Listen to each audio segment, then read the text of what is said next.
podcast PSDM BMK MIPA bareng aku, Aneka Sabika dari Internship BMK MIPA Kabinet Aksara Juang. Nah, di sini pada konten kali ini kita akan ngobrol santai nih dengan topik yang tentunya nggak kalah menarik loh teman-teman, yaitu bagaimana sih cara kita buat memanajemen waktu dengan baik antara organisasi dan juga di bidang akademik.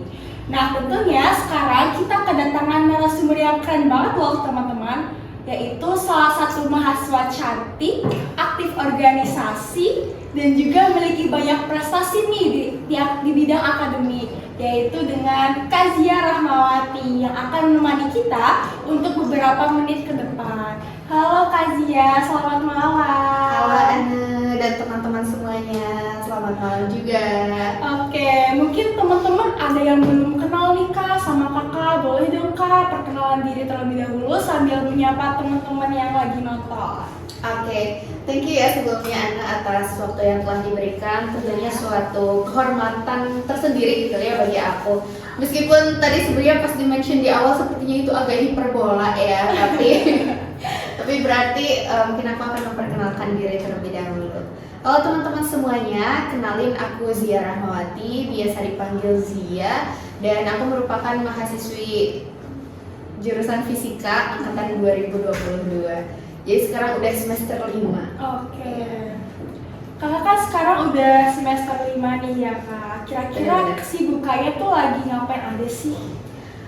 Kalau misalkan kesibukan mahasiswa semester 5 yang masih mencari-cari apa yang dituju nanti di akhirnya gitu. Selain kesibukan perkuliahan, aku ikut di 2 organisasi sekarang.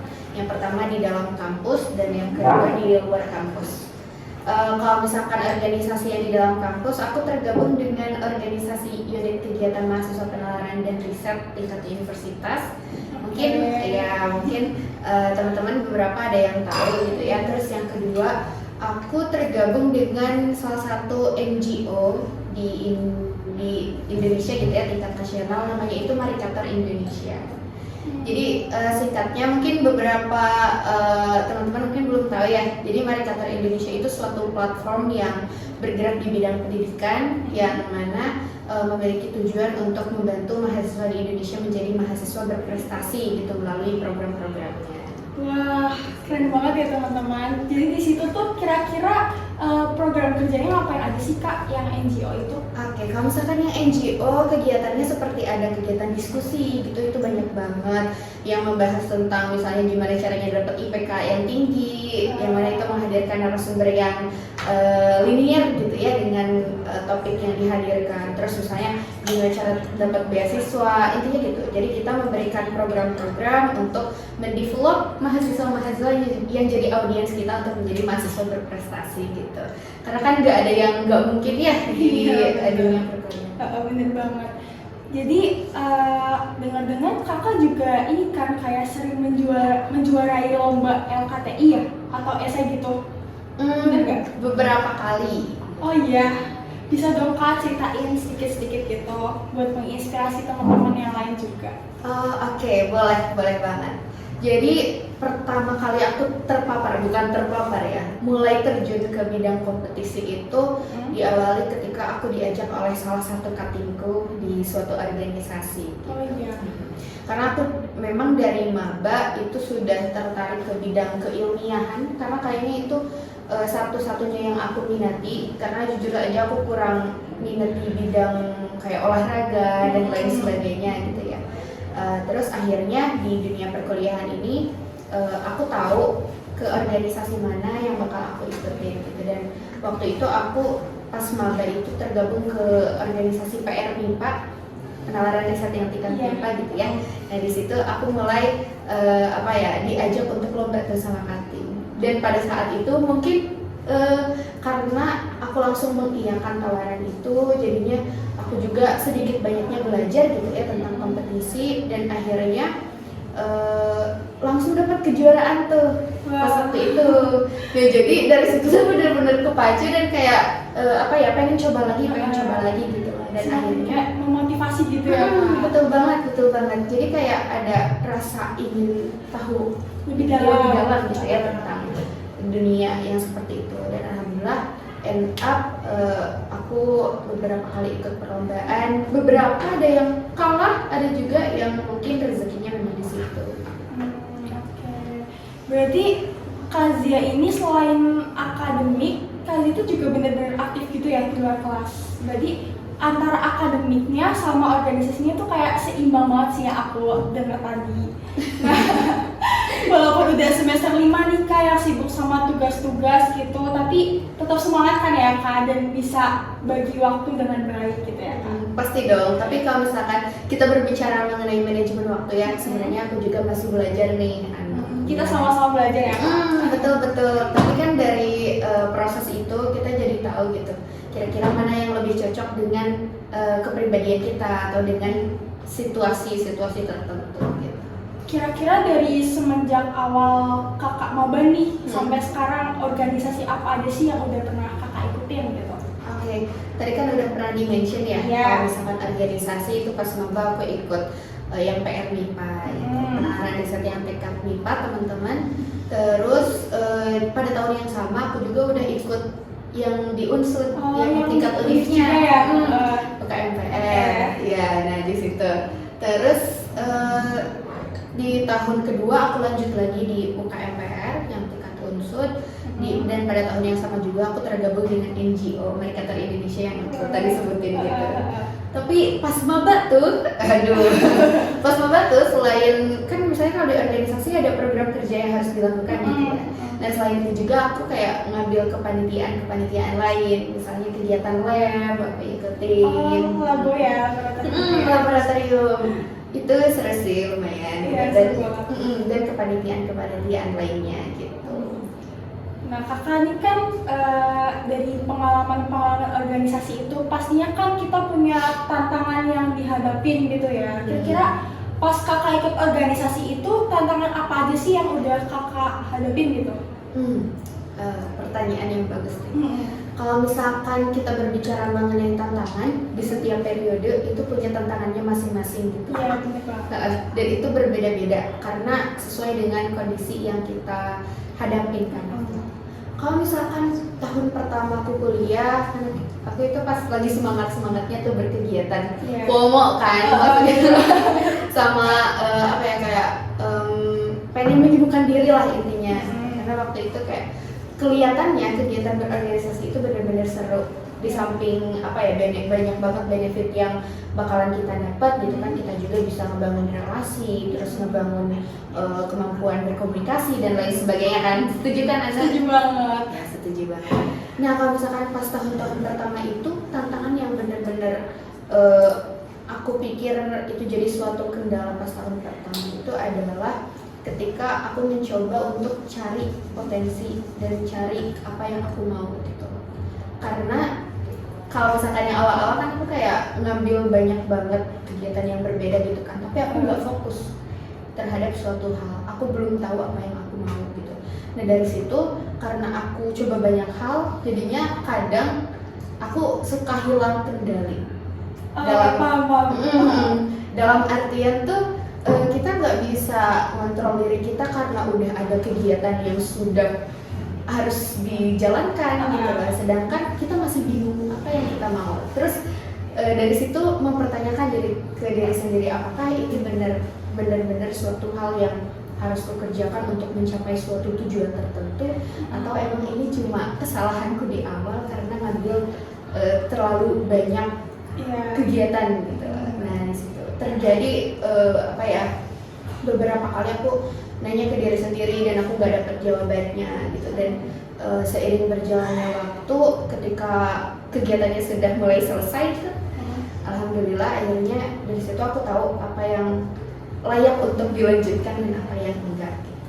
Oke, itu pas udah tahu kira-kira yang layak yang mana itu pas semester berapa sih Kak? Kalau udah tahu? Pas tahun kedua, berarti semester 3 ya. Semester 3-4 itu aku udah mulai terfokus, aku juga udah mulai mengeliminasi itu kira-kira kegiatan mana yang mungkin cukup dialami pas ketika aku maba aja gitu. Dan pas tahun kedua aku udah mulai fokus ke apa menurut kakak sebagai buat mahasiswa baru juga nih kak, kira-kira lebih baik tuh kayak fokus ke salah satu organisasi aja yang kita mau biar fokus nih kak, kayak tadi yang kakak bilang, atau kayak kakak yang pas maba tuh yang FOMO sama temen gitu. Pokoknya kalau misalkan ada open recruitment kepanitiaan kita ikut gitu, terus kalau ada open recruitment mungkin organisasi gitu ya, terus kita ikut, dan kita juga lebih kayak jadi bingung nih, aku tuh sebenarnya fokus kemana sih gitu kan, saking kebanyakan gitu. Oke, pertanyaan yang bagus juga ya ini Ana menurutku, karena mungkin ada beberapa teman-teman yang masih angkatan 2024 atau 2023 masih bingung gitu ya ini arahnya kemana. Dan kalau misalkan itu tergantung kondisi teman-teman sih. Kalau misalkan teman-teman dari awal emang udah punya tujuan yang pasti nih di dunia perkuliahan, itu mau mencapai apa aja, atau misalnya mau ke arah mana gitu nanti kehidupan setelah lulus atau kehidupan beberapa tahun ke depan, itu mending langsung difokusin aja deh ke hal-hal yang memang bisa mendukung tujuan kita gitu. Tapi kalau misalkan case-nya seperti aku yang masih pengen tahu kira-kira organisasi mana yang cocok, terus misalnya kepanitiaan mana yang pengen diikutin, itu nggak apa-apa sih sebenarnya, karena waktu ketika masih semester awal itu masih luang. Berbeda dengan kalau misalkan kita udah next stage gitu ya, ke tahun kedua, ketiga, menurutku itu harus udah terfokus aja gitu. Dan kalau misalkan aku ditanya gitu ya, kakak nyesel gak misalnya ikut kegiatan itu dengan ya dulu bener-bener kayak udah gak tau hidup gak tau enggak ya, bener-bener kayak banyaknya gitu kan. Aku nggak nyesel, tapi setelah melalui semua itu, karena sedikit banyaknya dari semua kegiatan yang aku ikuti itu mengantarkan aku ke kondisi aku yang seperti ini gitu. Jadi ketika aku dulu pas semester awal-awal itu ikut banyak organisasi, aku jadi tahu mana yang aku nggak pengen gitu. Jadinya ketika aku menginjak ke tahun kedua dan sekarang berarti udah tahun ketiga ya. Itu udah mulai nggak menyesal gitu. Tadi dari pengalaman tadi juga ngebantu kakak buat jadi kakak yang sekarang gitu ya. Bener banget. Terus kan tadi kan pas maba juga kakak kan ikut banyak organisasi itu tadi. Nah kira-kira tugas-tugas akademik tuh kayak keteteran gitu gak kak? Aduh, iya lagi. Iya pasti ya kak. Bener. Nah buat sekarang karena kakak udah lebih fokus nih sama organisasi, kepanitiaan, atau mungkin kakak kan juga ikut lomba-lomba tadi kan? Iya. Nah kira-kira misalkan nih teman-teman juga mau seperti kakak, kayak pengen ikut berbagai organisasi gitu, tapi mereka juga pengen ikut kayak lomba-lomba esai atau LKTI kayak kakak juga loh kak. Nah tapi kan kita juga punya tugas akademik yang banyak kan. Bener. Nah kira-kira tuh gimana sih kak caranya supaya kita tuh bisa memanajemen waktu dengan baik gitu antara organisasi sama bidang akademik. Karena kan organisasi itu kan juga pastinya kita punya tanggung jawab kan buat proker gitu segala macam kan. Gitu sih kak, gimana kak? Oke, kalau misalkan dari aku sebenarnya sampai saat ini pun aku masih dalam proses belajar gitu ya, gimana caranya untuk memanage waktu dengan baik dan lain sebagainya. Tapi sejauh yang aku lakukan sekarang dari semua kegiatan yang udah aku lalui gitu ya, memang kegiatan akademik itu harus menjadi prioritas utama gitu kan.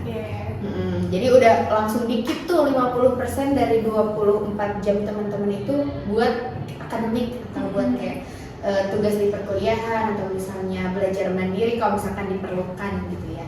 Terus mungkin di 50% lainnya itu bisa di-breakdown lagi gitu antara organisasi, terus ikut lomba dan lain sebagainya gitu.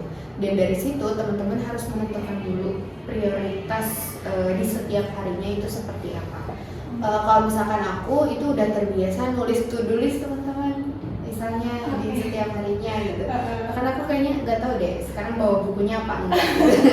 Tapi biasanya aku bawa si buku jurnal itu yang isinya to-do list ya, dan kayak apa aja yang bakal aku lakuin setiap harinya gitu.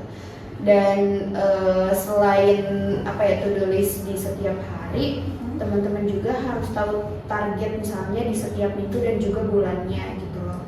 Jadi dari situ misalnya kalau misalkan aku pribadi, karena tugas itu sifatnya apa ya, itu kayak Penting, urgent.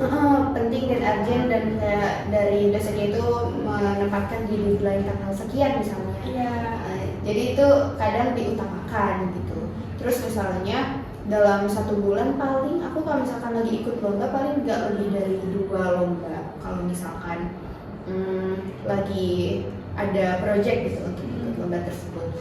Terus kalau misalkan di organisasi itu benar-benar kalau misalkan, karena kita dari awal itu udah komit ya di organisasi tersebut, karena kan ada yang namanya hak dan juga kewajiban ya di organisasi.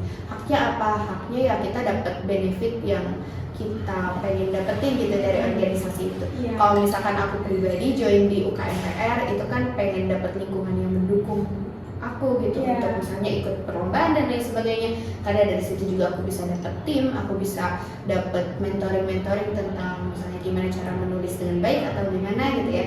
Tapi ada juga kewajiban yang harus kita penuhi gitu, salah satunya dengan mengerjakan program kerja ya kan, misalkan Bener banget. ya. Nah dari situ biasanya kan kalau misalkan apa ya, kegiatan-kegiatan seperti rapat itu memang sudah dischedule-kan kan. Nah itu karena kita udah komit dari awal, ya mau gak mau kita harus memenuhi apa ya, tugas tersebut juga gitu. Dan itu harus ditulis rapi kalau misalkan aku pribadi. Iya. Di to-do list harian itu. Tapi mungkin sebenarnya ada beberapa teman-teman yang lebih nyaman kalau misalkan kegiatan hariannya itu secara spontan ya. Iya nggak sih? Oh, tanpa nulis gitu Iya, ya? iya. Jalanin aja gitu. Jalan aja, let it flow gitu kan, ikut arus. Kalau kamu termasuk ke yang mana nih? Aku termasuk kayak yang to-do list sih. Iya, to-do list ya. Ya karena ya kan kalau Iya. misalkan Soalnya aku juga kadang kayak lupa-lupa gitu loh Kak. bener sama lagi. Iya, tapi kadang ada juga tuh orang-orang yang memang kepribadiannya lebih cocok spontan gitu. Jadi kalau misalkan ada to-do list dia kadang ngerasa tertekan atau gimana gitu. Iya bener banget. Jadi teman-teman harus tahu dulu, dan tips ini mungkin nggak apa ya bisa berlaku untuk semua orang. Iya. Gitu.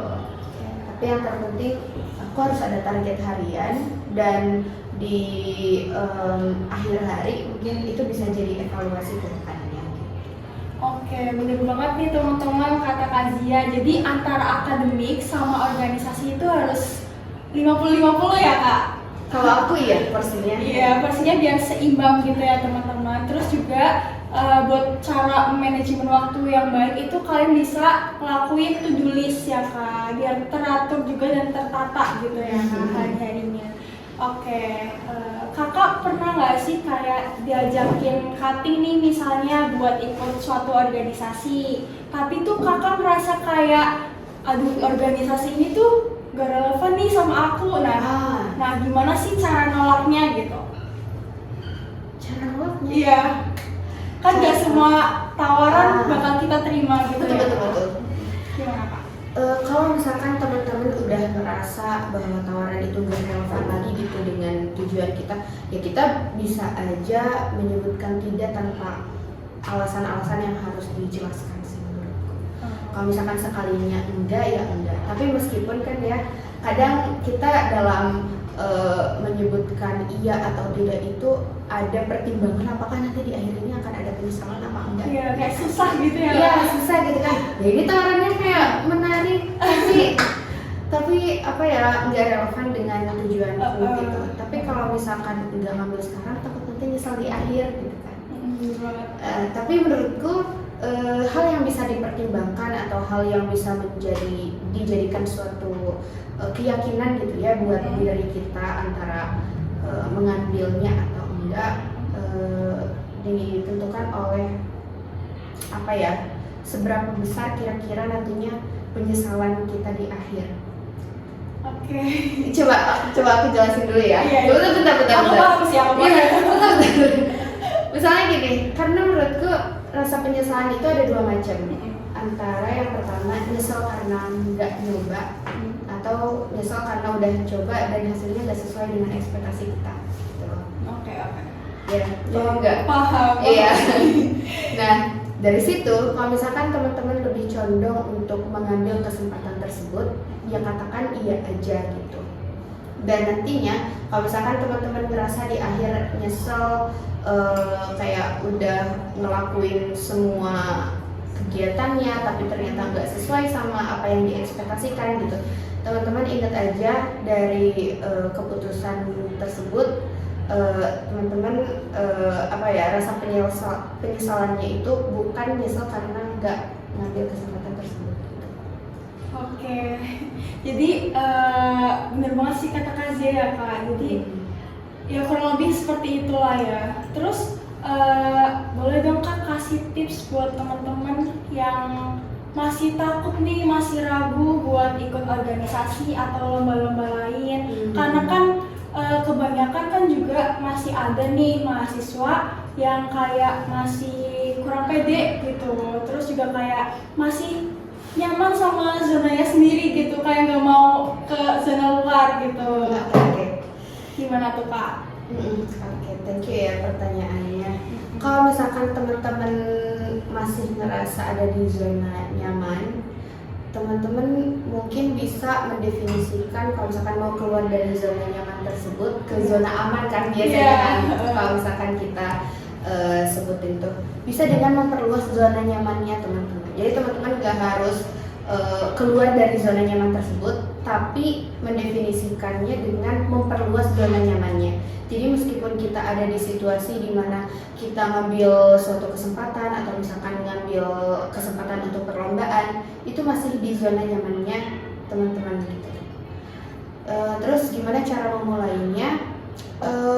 Pertama, sebenarnya kalau misalkan kita mau mulai itu, kita harus tahu sih alasan kita mau ada di bidang tersebut itu untuk apa gitu loh. Kalau misalkan teman-teman nggak punya motivasi yang benar-benar kuat, menurutku itu nggak bakalan tahan lama Gitu ya Kak. Karena untuk menjalankan suatu kegiatan sendiri yang paling susah itu kan memulainya. Iya, benar banget. Ya, nah untuk biar kita memulai lebih nyaman atau mengambil sesuatu itu dengan tepat, itu kayaknya kita harus cari tim yang bisa membantu kita. Oke, aku setuju banget nih teman-teman sama tips dari Kak Zia ya. Jadi buat teman-teman yang baru mau memulai organisasi atau perlombaan atau kegiatan lain nih, kalian tuh bisa mulai dari langkah-langkah yang kecil dulu ya Kak. Terus jangan ragu buat gagal. Iya, benar banget. Iya kan Kak? Benar. Jadi kayak kan masih kebanyakan orang tuh kayak aku nggak mau coba nanti gagal terus gimana gitu kan ya. Tapi sebenarnya nggak apa-apa kan Kak, kita coba aja. Benar-benar. Gitu. Jangan mengkhawatirkan hasilnya. Iya kan? benar, siapa tahu rezekinya gitu kan ya. Terus kan kuliah tuh kan bukan hanya soal belajar di kelas gitu ya Kak, tapi gimana cara kita buat ngembangin diri kita supaya diri kita tuh jadi lebih baik gitu, lebih siap menghadapi dunia nyata nanti lah pokoknya. Benar. Terus kalau misalkan di dunia perkuliahan aja kita belum mau memulai gitu ya, apalagi terus kayak mau kapan gitu ya Kak. Benar. Oke, mungkin ini ada pertanyaan terakhir nih Kak. Mungkin Kakak bisa kasih pesan dong buat teman-teman yang baru mau memulai dalam organisasi atau lomba. Oke. Pesannya ya. Mungkin kalau misalkan dari aku buat teman-teman yang pengen mulai gitu, baik itu dalam mengikuti perlombaan ataupun kegiatan di organisasi, yang pertama teman-teman harus tahu dulu tujuan akhir teman-teman itu bakalan seperti apa. Entah itu nantinya apakah akan terus belajar atau misalnya akan kerja di bidang apa, itu menurutku sangat penting untuk ditentukan di awal, karena dari situ kita bisa mendefine tuh kira-kira langkah apa yang bakal kita ambil di setiap periode waktu tertentunya gitu. Biar nantinya kita nggak salah langkah, dan ketika kita salah langkah pun kita bisa kembali ke jalan yang benar yang udah kita tentuin tujuan akhirnya gitu kan. Misalnya kan kita kalau misalkan mau ke suatu tempat, jalan buat ke tempat itu kan bukan cuma satu kan. Iya benar banget. Itu bisa bisa melalui jalan lain gitu, meskipun kayak nyasar dulu boleh tuh, tapi kita udah tahu tujuan akhirnya kan, kita bisa nanya gitu kan ke orang lain gimana caranya untuk nyampe di tujuan akhir tersebut. Jadinya kita bisa dengan mudahnya untuk kembali lagi ke jalur yang ke tujuan yang bakalan kita tuju gitu. Yang pertama itu harus punya tujuan dulu. Terus yang kedua, teman-teman harus bisa melihat peluang.